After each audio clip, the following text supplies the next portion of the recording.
Assalamualaikum. Halo anak-anak semua. Semoga kalian dalam keadaan yang sehat semua. Jangan lupa selalu menggunakan masker saat melakukan kegiatan di luar rumah. Dan jangan lupa juga selalu cuci tangan kalian sebelum melakukan kegiatan dan sesudah melakukan kegiatan. Oke, pada pertemuan pertama kita dalam mapel administrasi sistem jaringan, kita akan mempelajari tentang sistem operasi jaringan. Apa itu sistem operasi jaringan? Sistem operasi jaringan adalah sebuah sistem operasi khusus yang digunakan untuk melakukan manajemen jaringan komputer. Bedanya sistem operasi jaringan dengan sistem operasi pada umumnya, jika di sistem operasi pada umumnya itu hanya bisa melakukan kontrol dan manajemen perangkat keras dan sistem dasar sistem komputer, sedangkan untuk sistem operasi jaringan tidak hanya bisa melakukan kontrol dan manajemen perangkat keras saja, akan tetapi dia dapat melayani atau memiliki servis layanan jaringan yang akan dibagi kepada klien-klien yang berada dalam jaringan tersebut, dan juga sistem operasi jaringan dapat mengelola layanan jaringan tersebut. Sistem operasi jaringan mempunyai 4 fungsi dasar.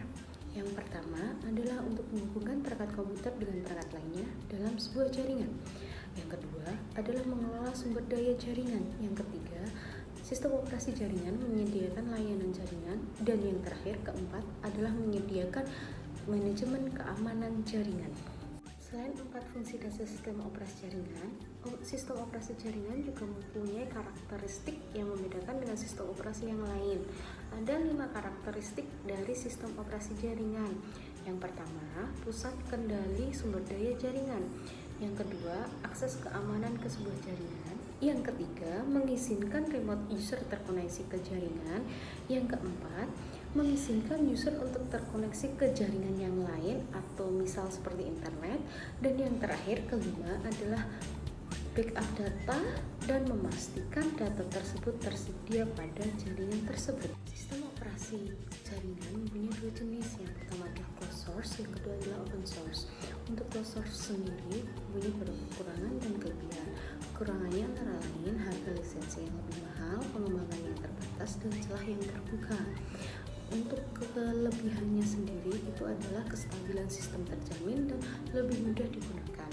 Untuk contoh sistem operasinya itu adalah ada Windows NT Server, Windows Server 2008, Windows Server 2003. Biasanya untuk sistem operasi closed source ini yang lebih banyak adalah untuk Windows. Jenis yang kedua itu ada open source.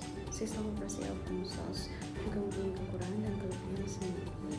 Untuk kekurangannya itu, yang pertama, tidak ada dukungan dari pengembang. Yang kedua, user interface itu lebih rumit bagi pengguna awam. Sedangkan untuk keuntungannya, yang pertama, open source itu bersifat legal. Yang kedua, kita dapat mengembangkan dan memodifikasi secara bebas sesuai dengan kebutuhan kita. Yang ketiga, itu open source bebas dari malware atau virus.